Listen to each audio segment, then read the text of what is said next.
thank you so much for joining today's Community Grants Program workshop here at the Denver Foundation.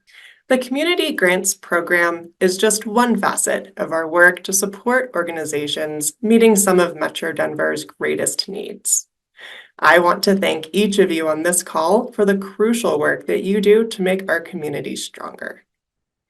Today, we will cover the Denver Foundation's values, our approach to our grant making, the Community Grants Program application portal logistics, and of course, we'll leave plenty of time at the end for your questions. Your presenters today will be Sachi Ishida, Director of Operational Excellence, and Desa West, Chief Impact Officer. There's no need to feverishly write down every word, as this session will be recorded, shared, and posted on our website afterwards. Please put your questions into the Q&A section during the discussion. Please also know that in addition to this session, the Foundation staff will also offer office hours to address specific organizational questions that are not addressed today. And now I'm going to turn it over to Desa West, Chief Impact Officer of the Denver Foundation.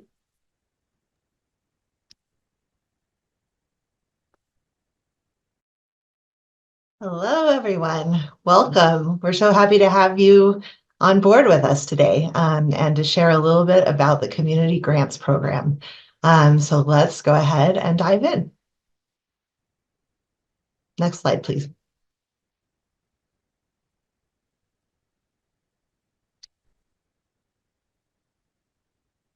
So the Community Grants Program is probably the Denver Foundation's best known grants program. And something that's really exciting about this grant opportunity is that it's informed by the community's priorities. That means that when we put together our strategic framework for the coming years, that we sit down and listen to the community. We have conversations with thousands of community stakeholders, and we use their input to really make a determination about what grants will fund in the coming years. And this is funded through the Foundation's own endowment, so it's discretionary to the Foundation, which is what enables us to really do that community engaged work. It's also a pretty small amount of the Foundation's grants. It's about 5% of our total grant making, meaning that it's a very competitive process. And so just I'll repeat that a few times, but want to make sure that you're all aware that we fund a pretty small percentage of organizations who are applying to the Community Grants Program, not because organizations don't have really amazing proposals, but just from lack of resources. There's 2 dates that you can apply to the Community Grants Program. So one is coming up right here on March 1st. If that deadline ends up not working for you, don't worry. There's another deadline on August 1st. That one will open up on June 15th. So 2 chances throughout the year. And if you're trying to think through what amount should you ask for, the average grant range is from $20,000 to $50,000. Sometimes people will ask, well, what if I'm a tiny organization and I'm below that amount? Can I ask for less? Yes, you absolutely can. You also can ask for more, though the likelihood of funding above $50,000 is pretty small. Okay, next slide. So the Denver Foundation funds in 5 areas. The first is economic opportunity with a specific focus on community wealth building and on workforce development. We fund in education with a focus on reforms in the K-12 space, particularly things that relate to racial equity, as well as school funding.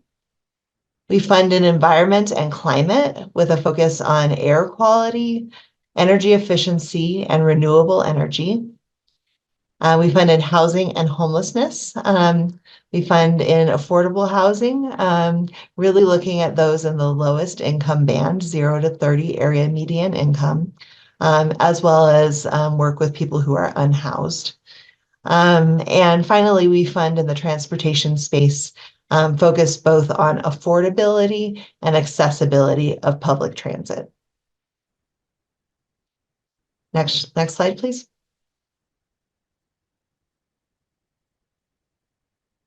So let's take a little bit closer look at education. We're really looking at reforms to the education system itself. And so your work should take place during the school day. We're not funding after school programs. It must focus on school reform, so shifting the systems within the school, not programs that enhance the learning of students in the schools, so not mentoring programs. And this issue area also does not include early childhood education. I would also mention that we're funding in the public school space. So if you're a private school or a home school, those don't fit into this particular issue area.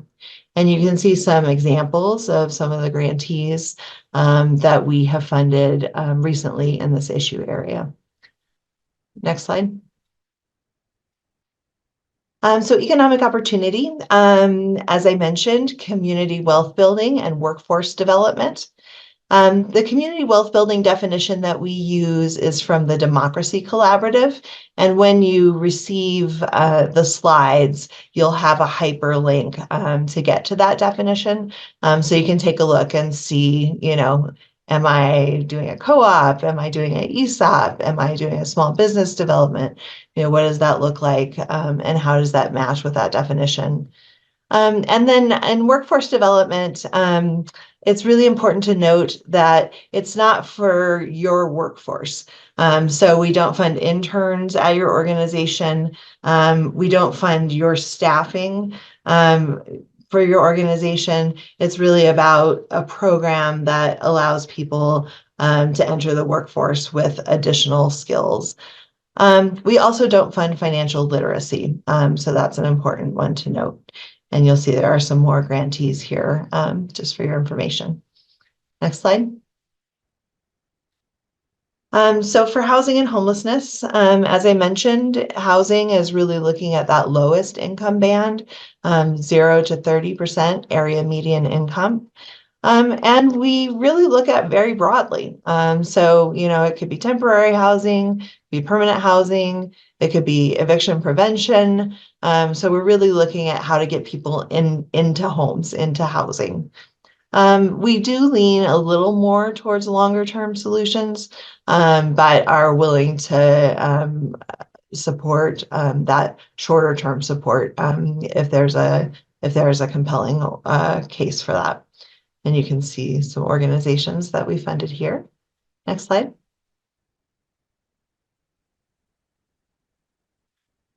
All right, environment and climate. This first bullet point actually goes for everything that we do. So it can be statewide, but the grant itself, it has to impact the metro area. So in this case, it may be environmental interventions, but that are taking place across Colorado.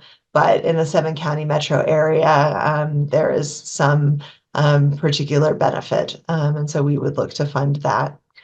This area does not include access to the outdoors or wildlife and land preservation, so neither of those. And we support energy efficiency for other folks. It can't be energy efficiency for your own commercial facility, your own building. We don't support that area. All right, next slide. So transportation, very focused on transit. So transit accessibility and affordability. So that doesn't include direct bus passes for your own clients. We're looking at a more systems related affordability set of activities. And it also doesn't include the purchase of a van or other vehicles for your organization to use for its programming or for its clients. All right, next slide. So to be eligible for the Community Grants Program, you have to do a couple of things. One is that you need to fit in one or more of our priority areas. There's no advantage to fitting in more or multiple priority areas than fitting in one. We don't have a particular bucket of funding for each priority area. We're looking for the best application across the application pool. So mark down where you think you fit, and don't be too concerned about it, if it's one or if it's multiple. You also need to align with the foundation's core values, and we'll talk a little bit more about what these questions look like. But our core values are really focused on racial equity and constituent leadership. And there'll be opportunities for you to tell us about how you work in those spaces, both internally within your organization and externally in the work that you're doing, as a part of what you're describing to us. And the last thing is that you have to wait one full year in between application rounds. So if you applied last March, you're able to apply this March. If you applied last August, even if you weren't funded, you still have to wait until next August. So be careful about that 1 year parameter. Next slide. So this slide is really talking about the priority order that we use when we're evaluating applications. So I talked about fitting with our core values of racial equity and constituent leadership.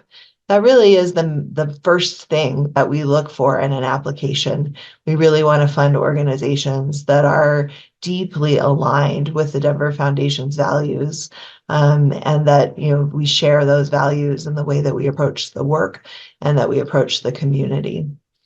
The second area that we look at is alignment with priority areas. So those 5 priority areas that I went through, making sure that you align with one of those will be really important to being selected. And then the last area, financial stability, I want to comment on because we don't put a whole lot of emphasis on this area.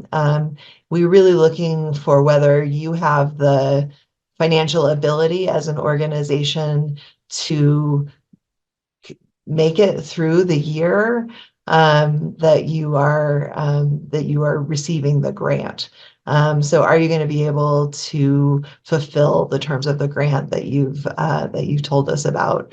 So we don't need a lot of audited financial statements and cash flow projections and all that kind of stuff. It really is about just like, do you have the core to get the work done right now?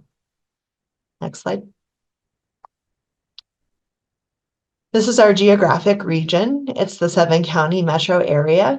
You can be working in any one of these counties, or you can be working in multiple of these counties. All of that is perfect, and we'll be happy to fund you. If you are an organization that's a statewide organization or a national organization, you can still receive funding from the Denver Foundation. You just have to describe to us how you work in the 7-county metro area and what percentage of the work that is taking place across your organization is in the 7-county metro area, and we'll still be able to fund you. So people often ask us, do you fund direct service? Do you fund advocacy? How about community organizing? And the answer is yes. We think all of those strategies are really important to a robust ecosystem of care and change in our community. And so you can be doing any or multiple of those things, and we will be happy to consider your proposal. In addition, there's a couple of other questions that folks sometimes ask. One is, if you get funding from some other part of the Denver Foundation, one of our special funds, one of our donor advised funds. Does that impact your ability to apply for the community grants program? And does your application to the community grants program impact your ability to apply to other funds? And the answer is no. We absolutely want you to apply to every funding source that you're eligible for at the Denver Foundation. We want to get as much resource to you as possible. So feel free to apply for other funding, and know that if you have other funding, you can still apply to the community grants program. And lastly, applications that are a coalition are very welcome in the community grants program. We ask that you just pick one lead organization, and that organization submit the application.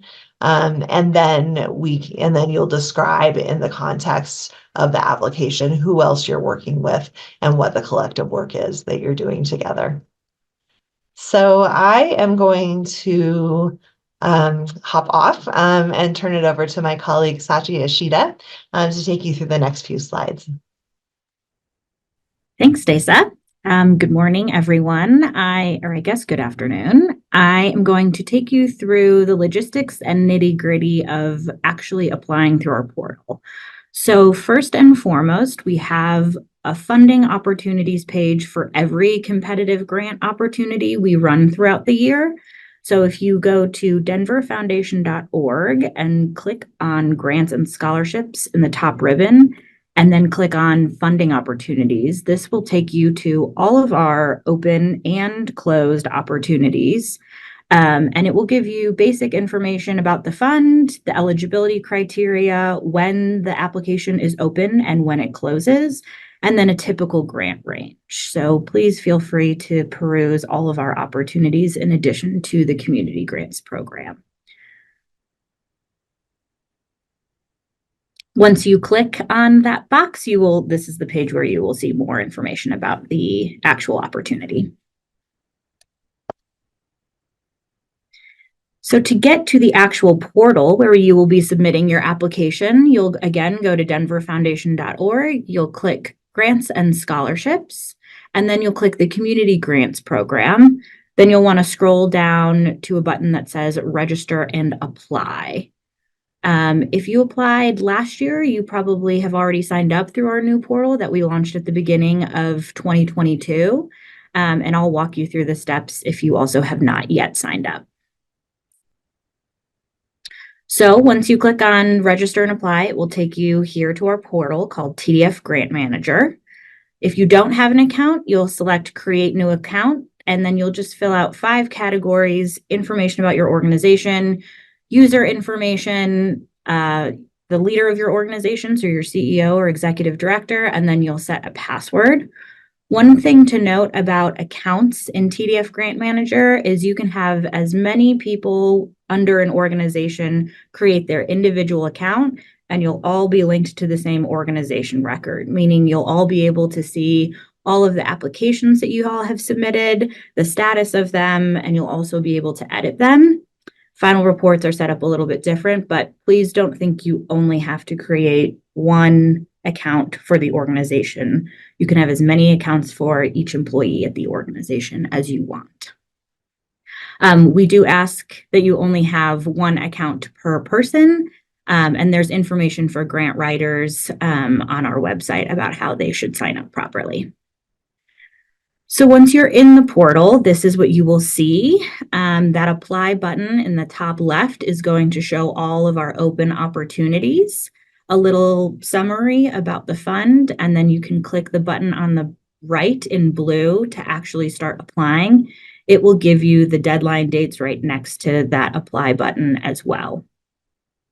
There's a preview button that's just under where the screenshot stops if you're interested in looking at the application, but not yet ready to fill out your application.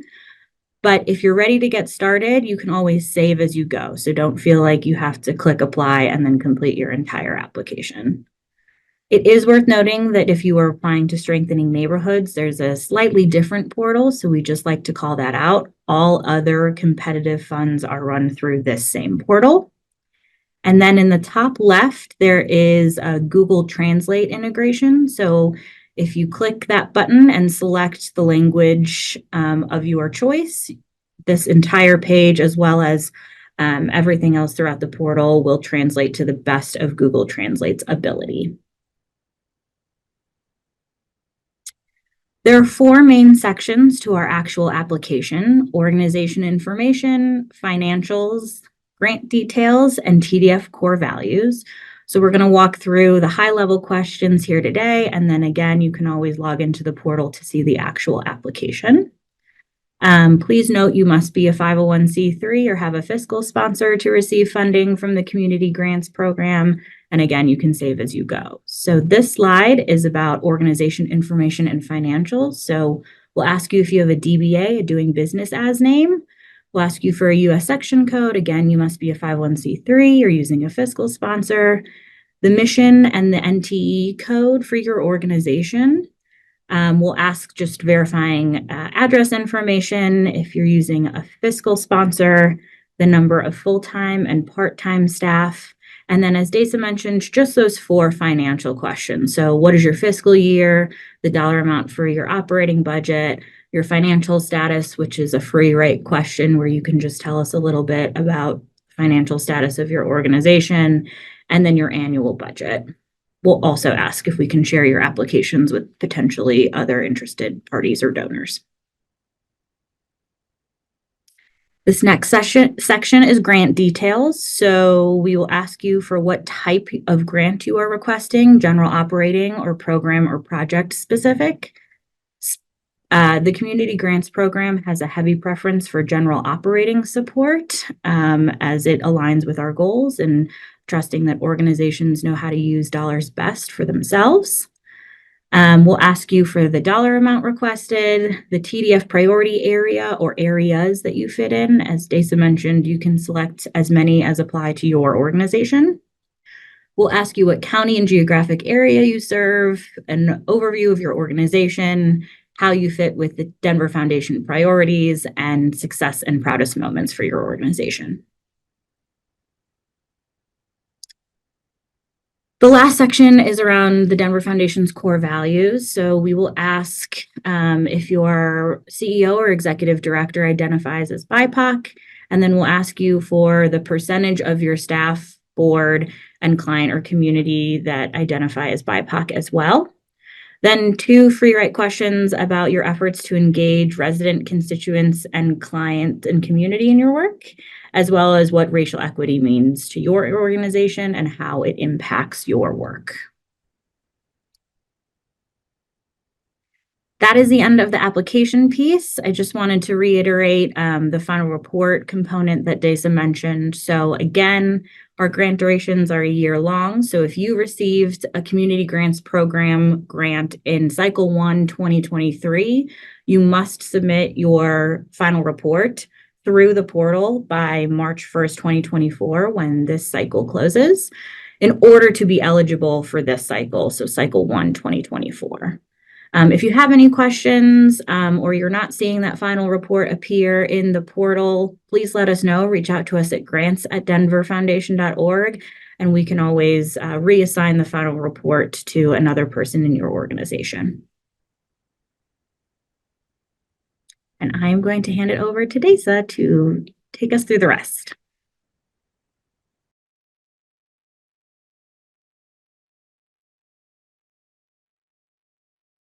So a little bit about the timeline that you can expect this work to happen on. The application opened in a little earlier this month. We're right on line number 2, the pre-application information session. There's a second pre-application information session on February 13th.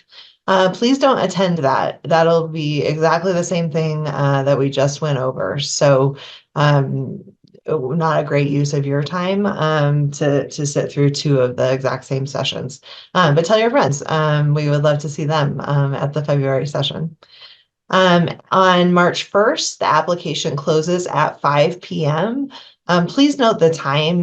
That is really a hard deadline. So if you can get it in ahead of that, you'll be in better shape. Then we have our review process, which takes place between March 2nd and May 15th. I will say that application process involves our gifts and grants team really reviewing your basic eligibility, things like your 501c3 status, and then a group of community readers alongside staff readers, really going through your applications, deliberating together to make the ultimate choices, and then going to the board for final approval. So that's why it takes us a couple of months to get it done. And then in mid-May, you'll receive your notification. So you've just seen the two of us. This is me and Sachi. We're part of the community grants team. But if we go to the next slide, I think you'll see the folks who are even more important to this work. So these are our engaged philanthropy officers. And they're the people that you're going to really want to spend time with if you have additional questions after this webinar. So Andrea Schultz is a senior program officer. She focuses on environment and climate, as well as economic opportunity. Zach Clapper is our director of engaged philanthropy. He focuses on education and housing and homelessness. Maureen, you've also met. She focuses on economic opportunity and transportation. Colin Hugh, our engaged philanthropy officer, focuses on transportation, education, and a little bit of economic opportunity. That's a big area for us, so we need a little heavier lift there. And then Christine Snyder focuses on housing and homelessness and environment and climate. Any of our engaged philanthropy officers can talk to you about your application, so feel free to reach out, but you'll most likely be assigned to the engaged philanthropy officer that's in the issue area that you work most closely on. And when you receive the slide deck from today's session, you'll have all of these hyperlinks. You'll get to see everybody's email address, in addition to that grants@denverfoundation.org email address that Sachi pointed out. And that one you can reach out to about anything if you're just not sure exactly where to go, or feel free to reach out directly to the engaged philanthropy officer that best matches your work.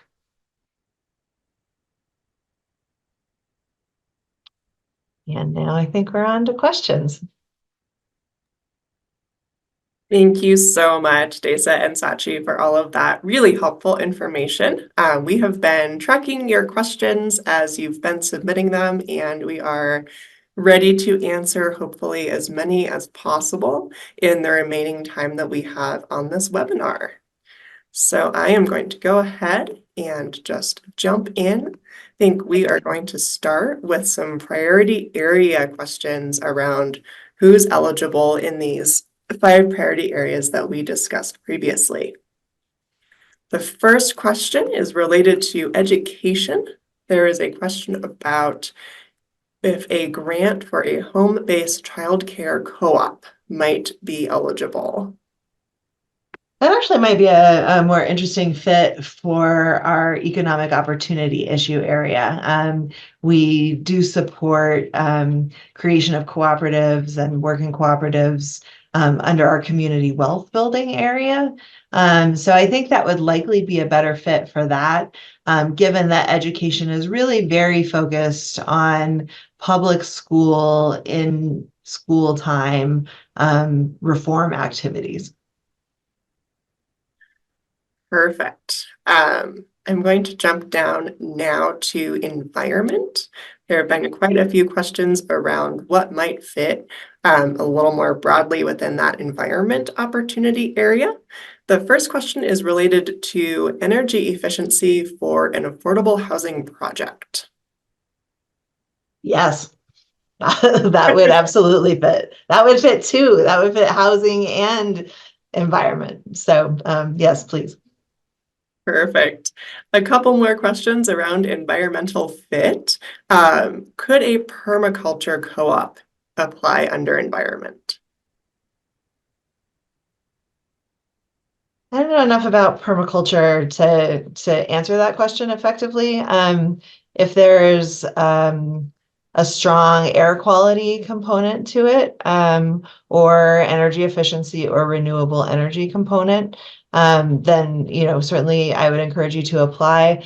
But why don't you get in touch with us and just set up a 15-minute, 20-minute office hours, and just somebody more versed in permaculture than I can talk to you about how that might work. Perfect. I'd like to also bring one more environment question, which is, would environmentally forward initiatives such as solar, innovative gardening projects, and other types of programs within an early education setting align with this renewable energy and environment priority area? I think it potentially could. I think it would, probably if we were looking at that, we would be looking at the kind of scale and scope of what you were up to. And solar would certainly fit with our renewable energy focus. Um, so I would say yes, and depending on how expansive the work is, narrower work might just not receive the same kind of movement forward in our application review. Perfect. We're going to go ahead and jump down to transportation. At this moment, there's a question just broadly, if we could speak a little bit more to that transportation piece, and more specifically for previous grantees, what set them apart or made their projects eligible for funding? So transportation is a pretty small area for us. So we would love to see some more applications in that area. We're always interested in really expanding the scope of our transportation applications.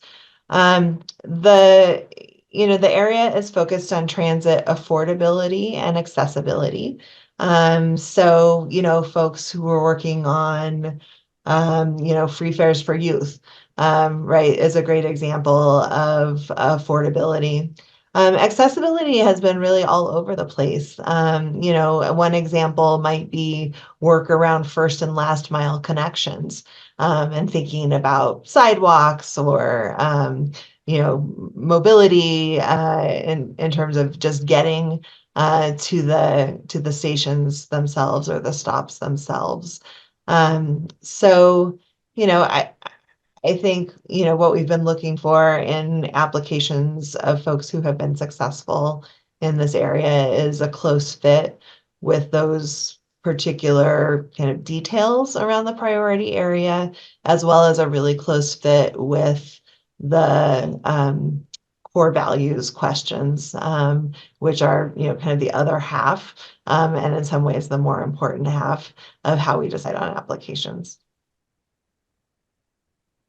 Wonderful. I'm going to move down now to economic opportunity. There is a question just asking if we can talk a little bit more about community wealth building.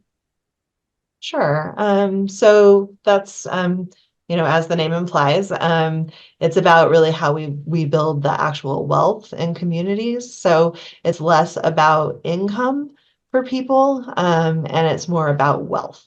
And so, we see in that arena a lot of small business development, particularly for people of color, a lot of employee stock ownership programs, cooperatives, different ways that you see people building their own wealth, and the wealth of the community in which they reside. Great. Now moving on to the workforce development side, there's a question that we are showing that community wealth building definition, but is there a workforce development definition? And what are we considering as part of that workforce development funding area? There isn't. We actually haven't had anybody ask us for a definition, which is why we haven't provided one. I think what we're really looking for is skill building and pathways into the workforce. Even better if it's jobs that are paying a livable wage. And thinking about, kind of tying that income and wealth component. But we've had a lot of programs that are, kind of helping people with specific technical skills. We've had programs that are helping people with the actual job search process, so resume building and those kinds of things. So if you have a specific question about whether what you're doing is a fit for workforce, then please reach out to us. We'd be happy to just have a conversation with you quickly to make sure that you're a good fit for that particular issue area. Perfect. As we've been answering these questions, a few more have come in related to that education priority area. So I'm going to go ahead and jump back up to that. A little broadly, there is a question about if we can just expand on what is funded in that education section, and related to that, are there any application opportunities for after-school programs, or are we really exclusively focused on those public school efforts? I'll answer the second part of the question first. Yes, we're really focused exclusively on those in-school time public school efforts. So after-school programs aren't a fit for this particular issue area. In terms of what we fund, it's pretty broad because there's lots of areas of potential reform. One example might be organization doing work around the school to prison pipeline. So the disproportionate number of suspensions and expulsions of students of color. And, it may be working on security within the schools. It may be working on social emotional issues, relating to students and those issues. So that's the kind of thing that we fund within that particular issue area. Perfect. Another question related to education is, would a request for GED funding fit better under workforce development or education? And there's a note that it is housed within a workforce development program. I'll just be honest, either way is fine. There's not a particular, again, it doesn't give you kind of a leg up, or, you don't get in with a different group if you're education or economic opportunity.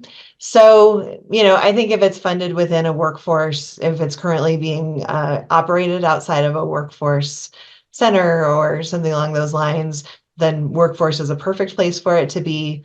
If you feel like, education is just singing to your heart on a particular day, you're welcome to do that too. We'll move you around based on kind of where we think you fit. Also, once we see your application. Perfect. All right. So jumping back down to economic opportunity, a couple more questions have come in related to that priority area. The first is, can youth that are of a high school age be considered under workforce development? For example, after school skill building programs? Yes. Perfect. And then let's see here. Would a workforce development program be applicable under this priority area if it is offering a service to other nonprofits to help hire more diverse applicants? Great question. I could see an argument that it would be. So if it were me, I would go ahead with that proposal. I don't think our committee has reviewed something exactly like that in the past, so I don't know exactly how they would respond to it. But it sounds to me like there definitely would be something there to consider. Wonderful. All right. One more question that's come in under environment.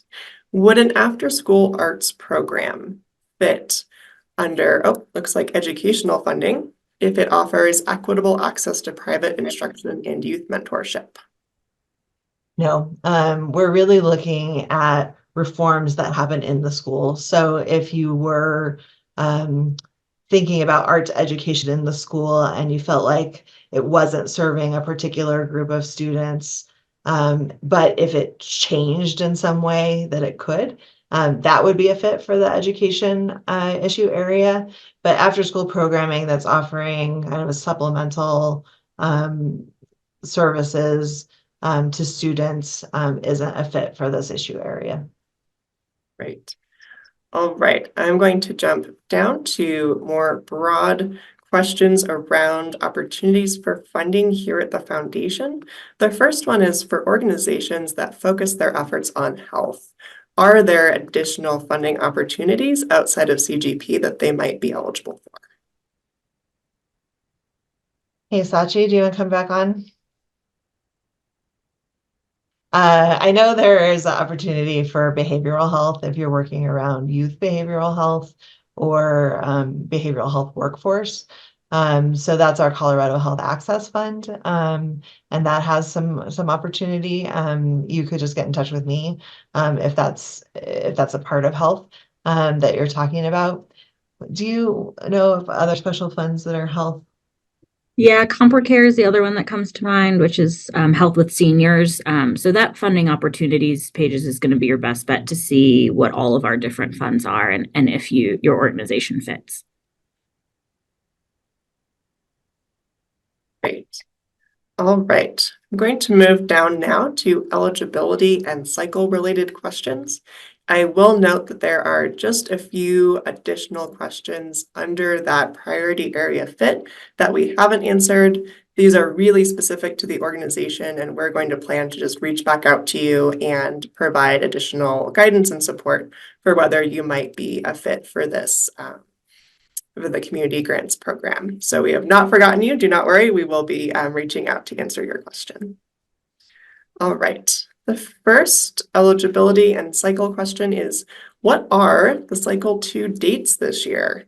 And the second cycle is going to open on June 14th and close on August 1st. The next question around applying for CGP is, do organizations have to wait 1 year from the date of your last application for any new grants? And the answer is that it's only CGP applications. This community grants program in specific, you do need to wait 1 full calendar year before you apply again. That's not a Denver Foundation-wide rule for all of the grants. And you can apply for more than 1 grant here. You can absolutely apply for multiple grants. Each cycle timing is a little bit different, and that can absolutely overlap, and that is 100% fine. All right. Continuing on, there is a question about the start date. How is that start date for each grant period set? And also, when are funds distributed? Yeah, so you'll get the slides, but the timeline has decisions coming out in mid-May. So if you are awarded a grant through the community grants program, you should see that around mid-May. And the duration of the grant is roughly 1 year, but it's based off of application cycles. So your grant duration would go through mid-May to March 1st, 2025. Great. There's also a question, can organizations apply if they have a fiscal sponsor? Yes. And then a very common question, how much funding is available for this cycle and how many applications do we expect to fund? There's about $2 million, a tiny bit more that's available this cycle. We typically fund right around 50 organizations, and we typically get, anywhere from 200 to 250 applications. So it's a pretty steep curve in terms of who we're able to fund versus who we'd really like to fund. So it's but the Denver Foundation, you kind of look at our balance sheet and you're like, that's $1 billion organization. But because this is all funded out of our own endowment, it's just a much smaller amount. Perfect. And then another question, we could just review what types of organizations are able to apply for this funding. 501c3 organizations that have a fit with one of the issue areas that we've been talking about today, and have a close fit with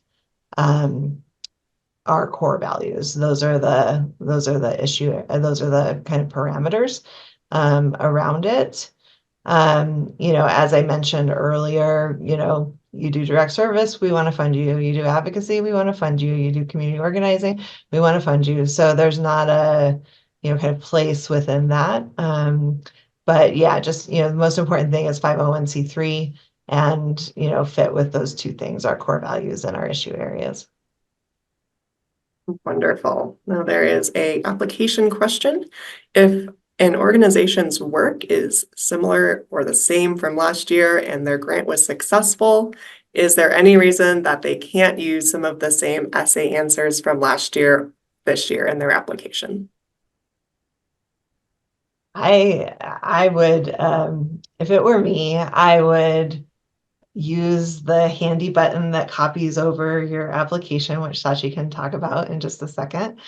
And then I would go through and just scrub it for things that are new or different, or, that you might want to, that you read and you think like, I might want to say that a little bit differently, but, you're going to want to update what you're doing around racial equity, right? That's going to be different than what you were doing a year ago. You're going to have made some progress. It may be that on your constituent leadership, that you also have, gone a little bit deeper. So you'll want to tell us about that. But you don't need to start all over again. And you don't need to, kind of try to figure out how to say the exact same thing in a little bit different way. That's not a good use of your time. Saji, do you want to talk about the copy and paste? Yes. So the Denver Foundation does our best to standardize our applications across all of our competitive funds to make it as easy as possible for you grantees to be applying. And the Community Grants Program application stays almost exactly the same year over year, a few small tweaks. So when you're in the system, on the top right corner, when you start an application, there's a button called Copy Previous Answers. And that's going to allow you to feed in any previous answers for the same questions on a different application into your current application. So it's just like a fast track. And then you can edit your application questions from there. So you're not locked in. But it should help with exactly what Daisy mentioned. Great. Then, is there a particular percentage range of a program's budget that you would look to fund? For example, if the grant request is 20% of the program's total annual budget, do we have some type of a cutoff there? We don't have something formal there. I can think of one time that we were like, this is too much. And I think it was like 90% of the organization's budget, but we don't have that written down somewhere. And it's not I've been other places where we reviewed grants and, it was like, you really looked at that. So no, don't make it your whole budget, but there's no hard and fast rule with us. Perfect. Then there's a question around if an organization is applying for community organizing or direct service, since that's not one of the 5 core issue areas, is there a way that they should be calling that out separately on the application, or just really kind of incorporating a description of that work in their answers? You should only be applying for community organizing if your organizing work is around the issue areas that we're working on. So if your organizing work is related to health, for example, you're not a good fit right now for the community grants program. It would have to be in that housing and homelessness, that economic opportunity, that environment and climate, transportation. So both things have to be true. You can be doing your work in direct service or in community organizing, but only related to our issue areas. Perfect. And then there's an organization that's interested in applying for program-specific funding, and they just wondered if there is a percentage of grants provided to program-specific funding versus general op. Geez, we try really hard to almost never do program-specific funding. Mostly we'll do it if, for example, if an organization is, a statewide organization and there's only a percentage of their work that takes place in the 7-county metro area, then we would give them a program grant just because we can only fund in the 7-county metro area. We can't fund fully statewide with the community grants programs. So we don't have any preference. If you want to apply for a program grant, then we would happily entertain that. We just think it's easier on everyone if we're doing general operating, which is why our preference leans in that direction. Great. And then there is a quick question, just to reiterate the number of applications. We do fund about 50 applications each cycle and have quite a few more received each cycle, around 200 or so. All right. Moving down to our report logistics question and additional application questions. Is there a Word document of the application available so that development teams can work on the application ahead of time and then just copy and paste the answers into the portal? There is not.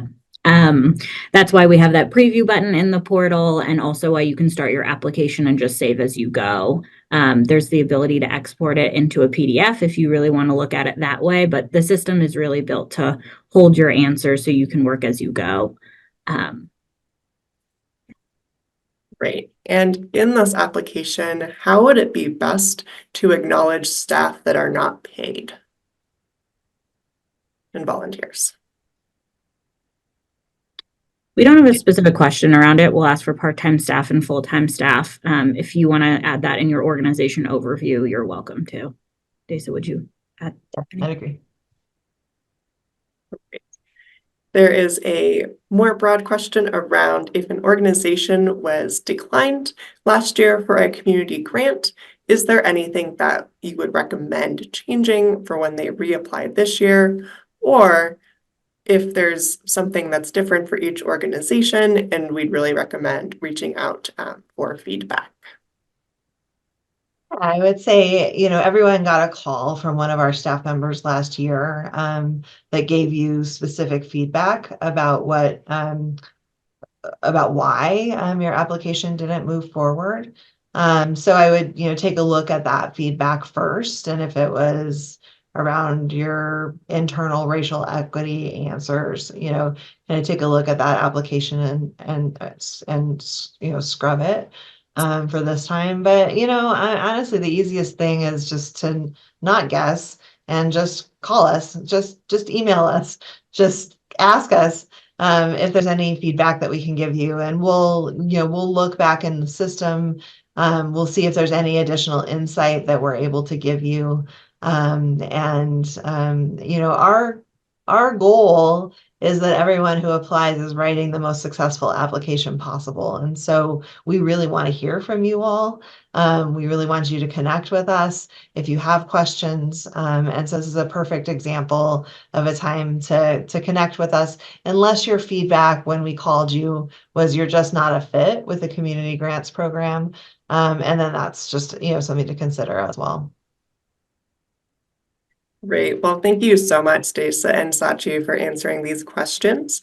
We are almost at the end of our time, but as I mentioned at the beginning of Q&A, if you have dropped a question into that Q&A section, we will be following up with you to answer it if we were not able to get to it today during the webinar.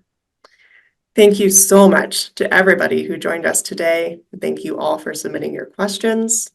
We really appreciate Desa, Sachi, and all of the foundation staff who worked so hard to put this webinar together. I'd also like to thank the interpreters from Community Language Cooperative. As we mentioned at the beginning of this webinar, engaged philanthropy officers will be available to answer questions up until the application deadline. If you'd like to reach an officer, please email grants@denverfoundation.org. Again, that is going to be grants, GRANTS, @denverfoundation.org. There will be a recording of today's session and the slides available in English and Spanish sent out in a follow-up email. And we're also going to be posting all of this information on our website so that you can go back and reference it as needed. And then one final reminder, the application window does close on March 1st at 5 p.m. So please reach out prior to that date and let us know if you have any issues as you are working on submitting your applications. Thank you all so much, and I hope that you all have a wonderful rest of your day.